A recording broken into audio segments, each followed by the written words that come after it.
Welcome to part 2 of LarryBoy and the Sinister Snow Day. Chapter 4. Meanwhile, outside the window, a dangerous-looking snow pea named Avalanche crouched in the bushes outside the asparagus home. He positioned a large microphone right next to the window. Then he ran a thick wire from the microphone out to the street. Parked on the street was a white van with tinted windows. It read, "Unmarked van rental. When you need to not be noticed." Dozens of thick wires ran from the neighborhood houses to the van. Avalanche quickly hopped inside with his wire, slamming the door behind him. Inside the van sat two other snow peas, the aggressive Frostbite and the oversized but somewhat dim Snowflake. Avalanche plugged the wire into the side of a large radio console that filled the back of the van. Frostbite put on a pair of headphones. "It's a little asparagus kid," Frostbite said. "He's telling his dad that he hopes it snows." "Ooh," said Snowflake. "I like snow." "He's just like every other kid on the block," Frostbite said. "They all want a snow day, so they won't have to go to school." "Gee," said Snowflake. "I liked school." "You did not," said Avalanche. "Sure I did," Snowflake insisted. "Why do you think I spent 5 years in first grade?" "Quiet, you two," said Frostbite. "The leader is calling in." Frostbite hit a button on the console. A menacing voice cackled over the loudspeaker. "Good work, gentlemen," said the gravelly voice. "I've been monitoring the transmissions from the microphones you set up." "Thank you, sir," said Frostbite. "All the children want a snow day." "Of course they do," intoned the voice. "And soon I will use that desire to trick the children into helping us. And when they do, we will turn all of Bumbleberg into a frozen wasteland." "Bwahaha!" The evil laugh echoed in the van. "Bwahaha!" laughed Frostbite. "Wah-ha-ha!" laughed Avalanche. "Wah-ha-ha?" said Snowflake. "I don't get it." Snowflake often didn't get it, so he did what he always did when he didn't get it. He pulled out a comic book and waited for the others to stop laughing. Chapter 5. Oh, those Golden Rule Days. The auditorium was packed with superheroes, all craning their necks to see the stage. A hush fell over the crowd as Bok Choy, the wise professor, stepped up to the podium.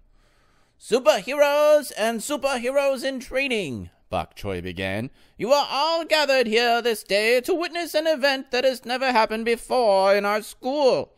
We are giving a diploma to a trainee before he finishes all of his classes." The crowd erupted in cheers. Some of the heroes began to chant, "LarryBoy! LarryBoy!" Bok Choy called for quiet. "That's right," the professor said. "LarryBoy is so naturally gifted, so scholastically stupendous, so downright super, he doesn't need to attend classes anymore. There is nothing more for him to learn." The crowd once again began their chant. LarryBoy, urged on by the crowd, made his way toward the stage. Bok Choy handed him a diploma, which LarryBoy graciously accepted. "Thank you, fellow superheroes. It is a great privilege," he began, but someone was interrupting. LarryBoy scanned the crowd for this unwanted intruder. "LarryBoy, wake up." Peanut brittle," he mumbled as he awoke from his dream. Let's try that again. The real Chapter 5, not the dream. LarryBoy was sitting at his desk in class. He was taking Superhero 101, the basics of being super, at the Bumbleberg Community College. The drowsy cucumber can see Bok Choy lecturing at the front of the room. His classmate, Scarlet Tomato, leaned closer. "LarryBoy," Scarlet whispered. "wake up." "I'm awake," LarryBoy insisted. "In fact, I wasn't sleeping at all." "Yes, you were," said the red heroine. "You were snoring." "Was not," LarryBoy replied. Weren't you? I wasn't snoring, LarryBoy said, trying to think fast. I was practicing Morse code with snorts. Really? Asked Scarlet Tomato. Yep. Pretty good, huh? Snort, snort, snort.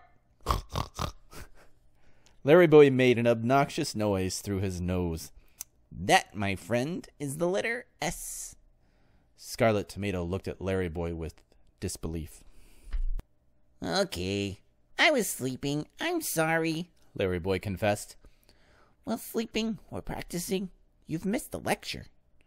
That much was true. Bok Choy was just finishing. And that, he concluded, is how I defeated the Snow King. Class dismissed.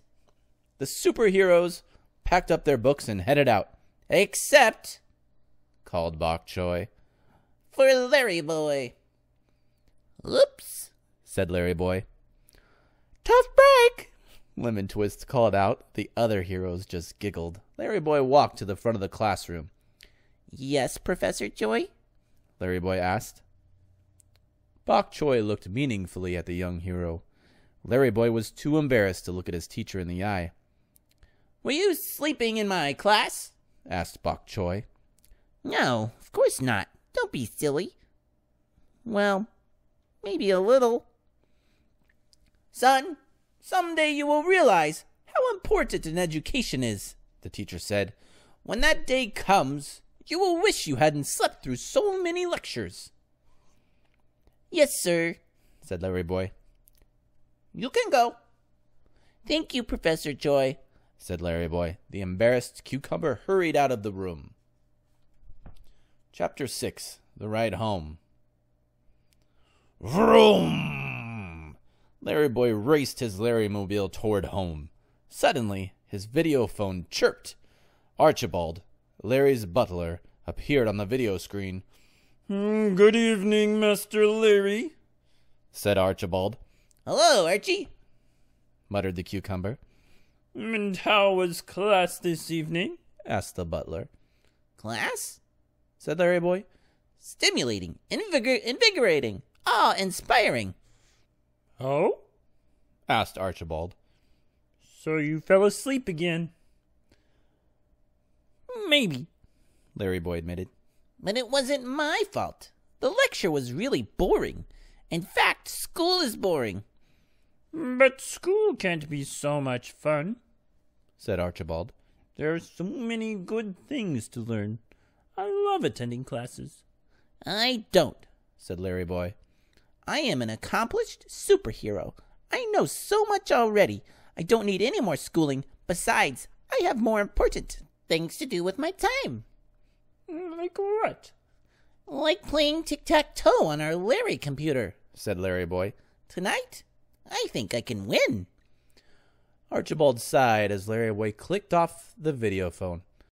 And when it comes to trying to teach you something, Master Larry, it seems I can never win.